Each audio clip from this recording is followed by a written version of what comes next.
ले जा करके स्थापना करी। मनु शत्रुपा के द्वारा सृष्टि का विस्तार हुआ। इस सृष्टि का नाम दिया मैथुनी सृष्टि। जो पति और पत्नी के द्वारा सृष्टि का विस्तार होता है उसे कहते हैं मैथुनी सृष्टि। आप और हम सब लोगों को मनुष्य कहते हैं। मनुष्य मनुष्य क्यों कहते हैं? क्योंकि हम मनुवादी हैं, मनु की संतान हैं, इसलिए आपको हमको मनुष्य कहा जाता है। बोलो राधे राधे। मनोस्तु शतरूपायाम तिस्र कन्याश्च भारत आकुतिर्देवहूतिश्च प्रसूतिरित सप्तमः। 3 बेटी इनके घर में जन्म लेकर के आई और 2 पुत्रों का जन्म हुआ। कुल मिलाकर के 5 संतान इनके घर में जन्म लेकर के आई। पहली बेटी का नाम है आकुति, दूसरी बिटिया का नाम है देवहूति, तीसरी बिटिया का नाम है प्रसूति और दोनों पुत्रों का नाम है प्रियव्रत और उत्तानुपाद। आकुति रुचये प्रादात कर्दमायतु मध्यमाम दक्षायात प्रसूतिम च यद आपूरितम जगत। आकुति नाम की कन्या का विवाह रुचि प्रजापति के साथ में संपन्न हुआ। इनके घर में एक बालक जन्म लेकर के आया। इस बेटे का नाम हुआ यज्ञ नारायण। बड़े हुए, इनका विवाह किया तो जो इनको पत्नी मिली उनका नाम था दक्षिणा। यज्ञ की पत्नी का नाम है दक्षिणा।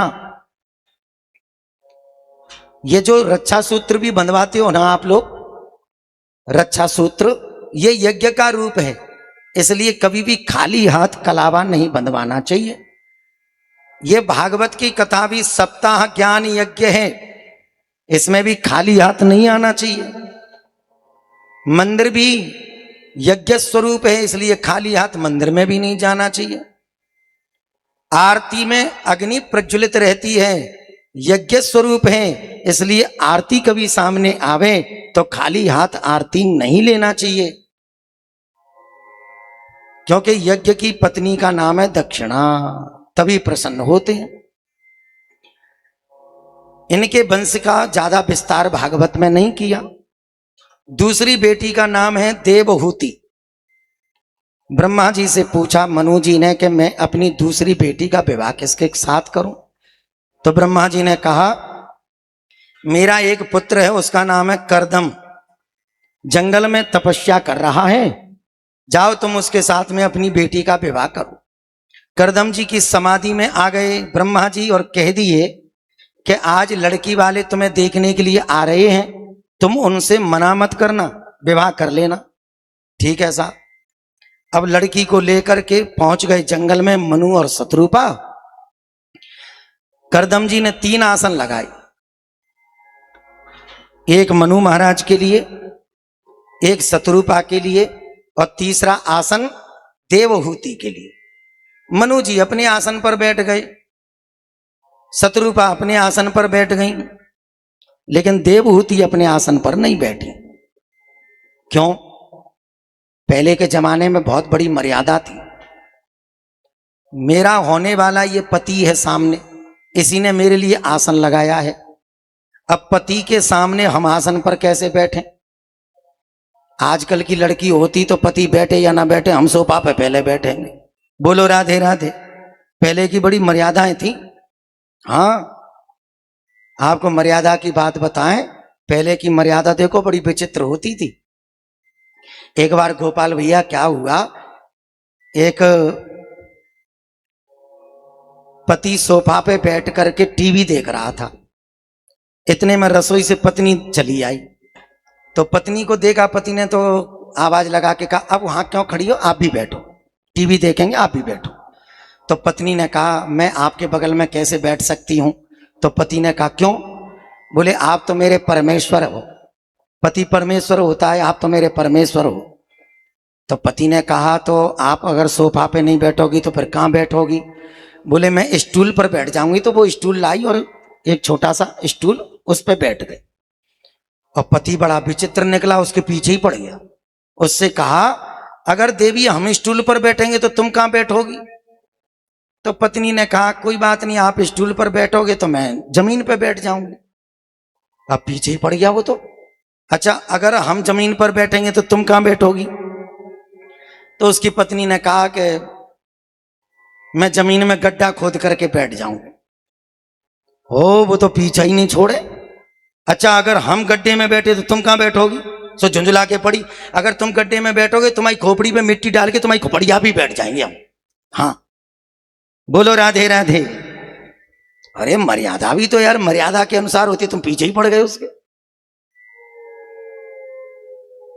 माता देवहूति ने मन में विचार किया, मेरे होने वाले पति ने आसन मेरे सामने रखा है, अगर मैंने आसन नहीं अपनाया, आसन को मैंने सम्मान नहीं दिया, तो मेरे होने वाले पति का अपमान भी हो सकता है। तो बड़ी गुणवान थी, अपना दाहिना हाथ आसन पर रखा और मनी मन में कह दिया, हे स्वामी आपके द्वारा दिया हुआ आसन मुझे स्वीकार है, लेकिन इस आसन पर बैठने का अधिकार तो आपका ही है, क्योंकि पत्नी का दाहिना अंग पति का होता है और पति का बायां अंग पत्नी का होता है। इसलिए मर्यादा को देखा करदम जी प्रसन्न हो गए और करदम जी ने उस कन्या को परीक्षा में उत्तीर्ण करके उसके साथ में पाणी ग्रहण किया। मनु शत्रुपा अपनी कन्या का कन्यादान करके चले गए। हाथ पकड़ करके करदम जी देवहूति को अपनी झोपड़ी में लेके गए। प्रथम मिलन रात्रि के समय पर जैसे ही झोपड़ी में प्रवेश हुआ तो हजारों बिल बने थे झोपड़ी में जमीन के अंदर। ऊपर नजर डाल करके देखा माता देवहूति ने तो झोपड़ी में हजारों घोंसले बने थे। माता देवहूति ने कहा, स्वामी आप कहाँ रहते हो? किसी बिल में से तो बिच्छू निकल रहे हैं, किसी बिल में से कांतर निकल रही हैं, किसी बिल में से सर्प निकल रहे हैं। अरे घोंसले भी इतने हजारों की तादाद में बने हैं, तो आप कहाँ रहते हो?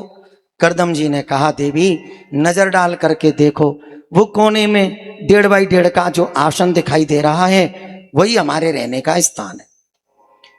और करदम जी महाराज आगे चले, 1.5 बाई 1.5 के आसन पर बैठे और बैठते ही ऐसा चमत्कार हुआ कि 10,000 वर्षों की समाधि लग गई। बोलो राधे राधे। फोटो वाले भैया और कैमरा वाले भैया, वो बाबूजी माताजी का जो सोफा है ना, उसको थोड़ा सा ऐसे खिसका दो, बाबूजी का चेहरा दिखाई नहीं दे रहा है, इस बल्ली से हल्का सा, बस बस बस बस, बस। बोलो राधे राधे।